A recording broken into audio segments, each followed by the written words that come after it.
What's up, everyone? Welcome back to A Light in the Stars. I'm Jordan, and we're back today, finally, with another episode of the 4D build series and the filthiest, most dirty mouth droid in the galaxy in R2-D2.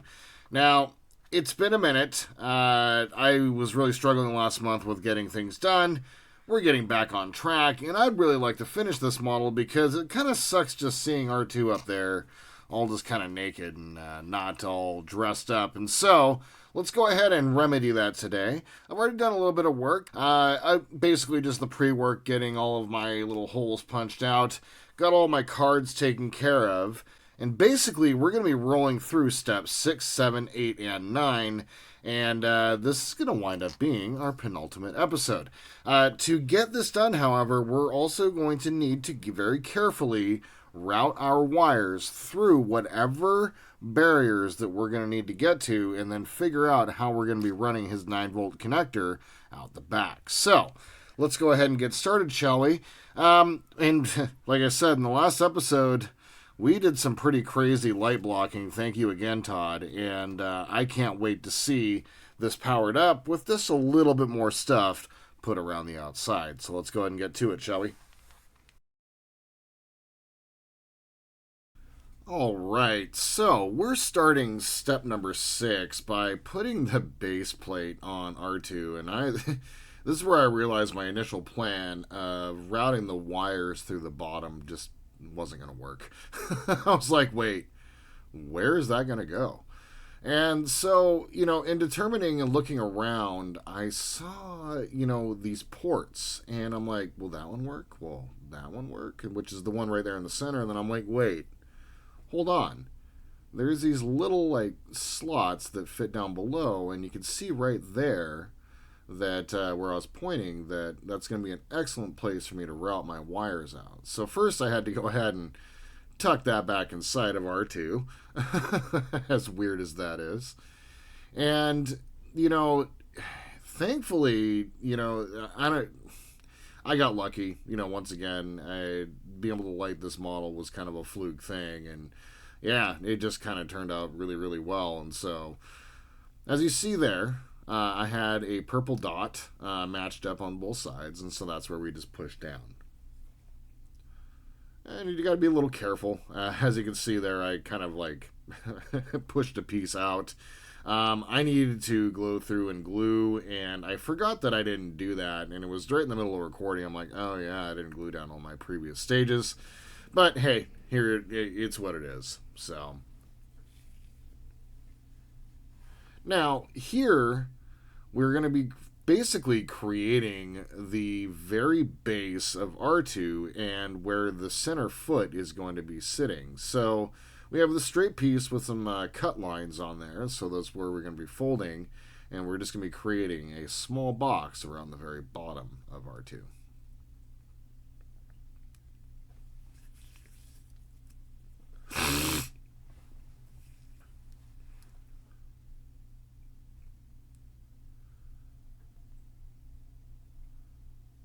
Sometimes things do go together really well, and this was one of those times. It got super rigid as soon as I got everything pushed in properly. It was very nice. So, wrapping the skin on R2 was not the easiest thing in the world to do, nor did they give you a good description of where to start. And so you had to kind of infer, and obviously those two ports, that are coming out the back, or the one port that's coming out the back there is only going to work on the very back. But I'm also realizing, oh crap, I need to get my wires through.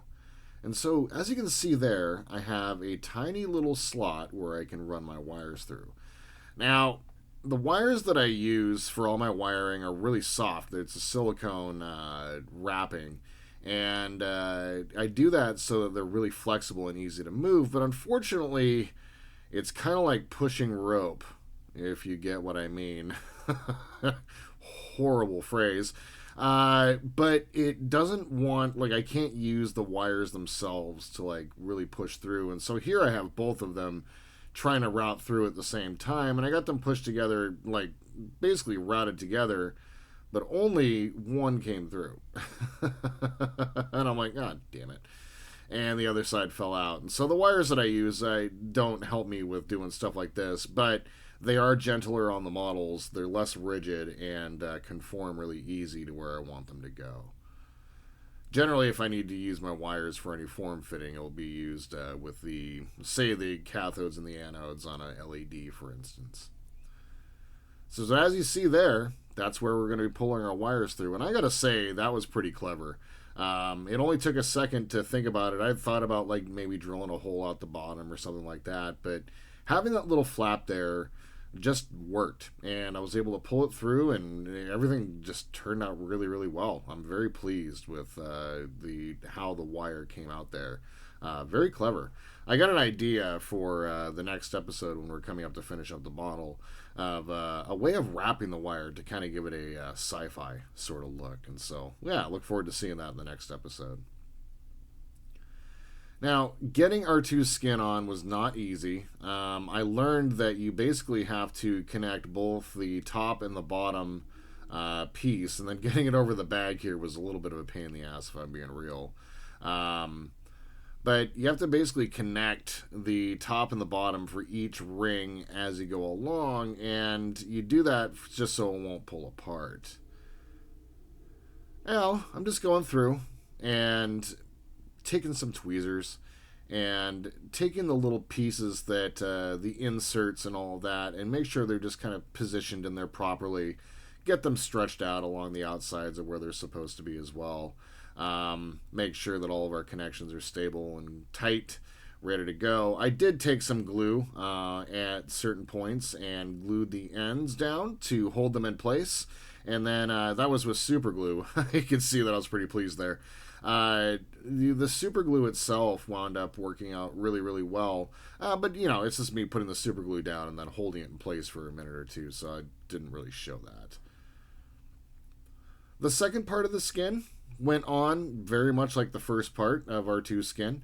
That's a really weird thing to say, but it did go on fairly well and fairly easily, actually. And, you know, having those three little ports up front that I was able to kind of click it around there helps secure it. And I really wish that, you know, obviously the design of R2 didn't allow for that on the back side, but, you know, just the front side went together so much easier, so much nicer. Now, this seam, I am a little concerned about. I need to do something about it, and haven't done anything yet, so we'll address that in the next episode, shall we? So these are I guess it would be the way of creating R2's kind of foot, the base of his foot. And it's these little pieces that you need to fold into like a U shape, basically. Not even a half U shape, but a U shape of various different degrees. And I found that you had to fold them a certain way with the numbers facing on the inside. And you basically just go through and create a little ring around the outside of R2, as you can see here.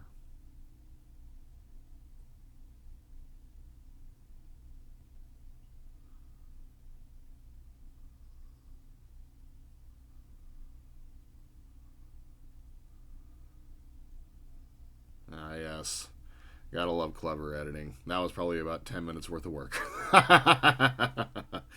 Now we're going to go ahead and taking the piece here, and you can see I'm pointing towards the front of R2, and there are two tabs on the left side and one tab on the right side.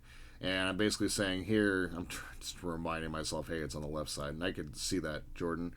Nice job. But there are these dovetail inserts that you're able to put over the edge, and then you take the pieces and fold them and put them into the tabs that we just created in that little quick cut sequence that we just saw. Very simple, but it did take a minute or two to get all of the tabs lined up properly. Obviously, you know, when we're putting it in place, you know, we're not sure exactly where everything's going to wind up going. So, yeah, it just wound up being one of those things where it's like, okay, you know, we'll get them in there, but it did take some time. And so, through the trick of clever editing, we come to the very last piece here. And I gotta say that this part, like, as soon as it went in, and like you create this little foundation, you create the box that it goes around. You start with the plate that it sits into, and then the box that it goes around, and then this thing that sits over the top, and it just looks really good. Like, it looks really good. I'm like really pleased with how that looks. And as we come through here and start installing like the front of R2, the realization that he is really starting to come together, and he is now very, very solid. I can hold him with confidence. It's man, like you can actually do some crazy like things with how would you put it? Jumping ahead. I wouldn't even call it crazy, but you can do some things where you're able to jump ahead in steps because they have you put this model together very interestingly, and it doesn't really make sense in sequence. And so, for me, I'm kind of like skipping ahead step through step through step and putting things together that make more sense. And I've found, as we get towards the end of this model that, sometimes the people that create instructions, they don't know what they're doing. And then me, who doesn't read instructions very well, also doesn't know what I'm doing.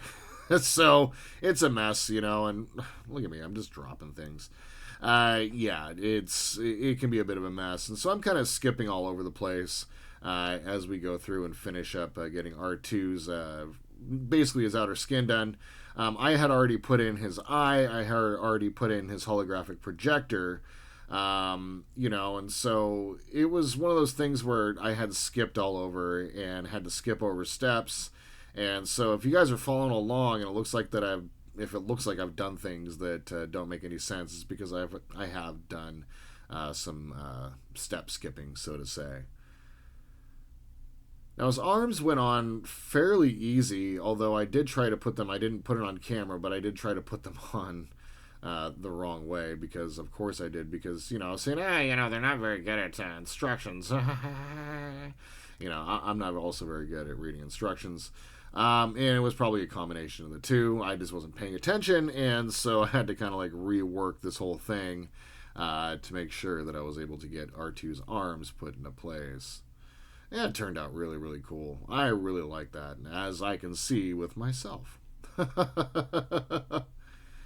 Now, we've done some wrapping. Wrapping these small pieces, I am not very good at them. I had to do quite a bit of editing in order to get, these, like, basically get to this point.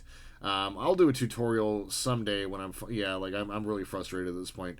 I'll do a tutorial one day when I'm able to figure out how to wrap these damn things, because it is very difficult to wrap those little, like engines or anything circular like that. It is very difficult where we have to do it around a center piece. So as we move on here to steps 9 and 10, that was basically 6, 7, and 8 that we just completed. 6 was getting R2's outer skin wrapped. 7 was getting his, the second part of the outer skin wrapped. And 8 was getting the foot and his fronts put on. Or the base for his foot put on. Now, as we go into steps 9 and 10, we are basically assembling his center foot. Now, this was pretty cool, and you can see that there was I just held it up to the camera a second ago. It was there's the nameplate for R2 is on the bottom of his center foot, which I think is pretty cool. And this was a pretty cool assembly. I like these little assemblies where you have to like create a box and then create more of the box and then a little bit more of the box, and so it is pretty cool. Now here, as we're doing the same thing, it's kind of like with R2's base for his foot. You have a couple dovetail connections, and then you simply wrap this piece that's been cut around the foot or whatever box that you're trying to create, and you use dovetail connections, a combination of dovetail connections and the tabs to get your foot put together. And it is such a cool process. I really do enjoy building these little boxes and these little things. Like, they're all just flat pieces of paper, right? Or cardstock or cardboard, whatever you want to call it. And to create these little boxes, you have to, build structures inside to support it. And it is super cool. Like, it is super fascinating to build these. These are just like really complicated puzzles. And it's Star Wars, so of course I'm super into it. And these are just really fun and relaxing to build. They just take time, I will say that. Between punching out, I would say for each one of these episodes, between punching out of all of the pieces, getting all of the little chads punched out, and then assembly can be almost like an hour and a half to 2 hours for maybe 20 odd minutes worth of work. So, it's one of those things where, we can be, how do you put it? It can be a little bit like tedious to do it, but it's really satisfying when the work is done and you're creating these boxes and you're creating these little components and these little assemblies that eventually go together. And they look complicated, but really, on the surface with the instructions, for instance, as you can see there in the background, but really, it's really not. I can make it complicated because, I'm not a smart man. But, yeah.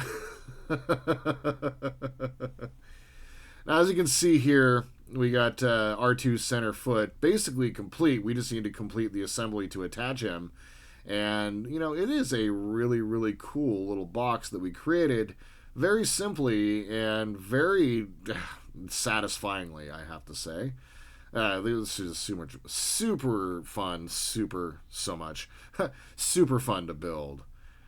Now, we are going in, and this is stage 10, stage step, whatever 10, and we are creating the assembly to attach R2's foot. I could be saying these wrong too for the steps, but I believe that I'm right. But basically, we're creating the assembly that 6, 7, 8, and 9. So this would be step 9. This is the assembly that attaches R2's foot to the bottom of his base, or basically his chassis. And this is a cool little assembly and gives the impression that there's like mechanics in there, but there's really not. I actually really appreciate this design that they did here. This was using a combination of dovetails and little pieces of, like tabs that you put in. This was probably one of the most complicated assemblies that we've done so far, at least that I can remember. Like, obviously, the little rolling things where you got to take, like, R2's, lights and his projectors and stuff like that. Those assemblies can be pretty difficult to build. But just from the simple fact that I'm not very good with those connections for whatever reason. It's probably those Lincoln Log, fingers that I got. But this was probably one of the more complicated assemblies that we've done up to this point. And looking ahead into the next steps, the legs are also kind of a complicated assembly. Now, here is where I wish that I had bent this little connection down before I'd done it, but using a pair of tweezers, we're able to get it bent down and put into place. And it's really starting to take shape. Like, the more parts you put on, the stiffer that the parts get, and you feel much more confident in holding it. Like, just holding that one piece was able to kind of like secure it in place, so to say, and make it much more rigid. Now, this piece is very interesting. We're stacking two little pieces that have, one has a slot for the tabs to go over, and the other one has the tabs, and they're offset. Now, the tabs that we're folding over to hold the lower piece in place are also the tabs that we're going to be using to connect it into the bottom of the assembly here, as you can see. Very cool connection, very cool way of creating like depth, or what would you call it, like girth. I can't believe I just used that word to the model. Oh my god, I can't believe I just used that word girth to the model. R2 is girthy. After doing the same thing to the other side, it was time to go ahead and get his foot assembled. And I gotta say, like, this whole assembly process went together so well, and it was a lot of fun to do. And once you put it into place, Man, it looks super cool, and it just slotted right in. So, there we are, my friends. We're about to come back for the outro, and I just want to say that this was super fun to build. All right, my friends. Well, there we are, and I gotta say, man, like these models are super fun to build, but can be a little difficult in some places. What I need to do, and I will do this after the build is complete, I'm going to go through here and obviously put a clear coat on it, but then I'm going to go through as well and get all of our like seams where we connected our two pieces together. I tried to glue them together, but it wasn't working. I didn't have enough time. So I'm going to go through after the model's complete and before we do our final finishing, camera shots that I like to do, we'll basically go through and get this all glued up and ready to go. But we were able to get the skin for R2 put on and his base, and we were able to very cleverly run his power wire just out through the little port at the back and bottom. So it'll be nice and easy. I'm going to, in the next episode, create our power connection and finish up our model, which I think is going to be pretty damn cool. So, man, that was stages. God, I always say stages. So we went ahead and finished up stages 6 through 9, and we are ready to go ahead and finish up all of his legs. And I would put this on if only he had the rest of his legs, and he's not going to stand up on his own like this. But this is where this goes, and we'll be assembling that in the next one and finishing up the model and giving it a final light up. So, that's what I got for you today, and I just want to say thank you. I know that there was a million things y'all could have done today, and instead you spent a couple minutes with me watching me build a model, which I think is pretty damn cool. If you guys have any questions or comments, tips, tricks, please leave them down below. If you'd like to support the channel, please like and subscribe. And my friends, until we see each other again, I hope you all have a wonderful day in this beautiful world wherever you happen to be. And just remember that the Force will be with you always.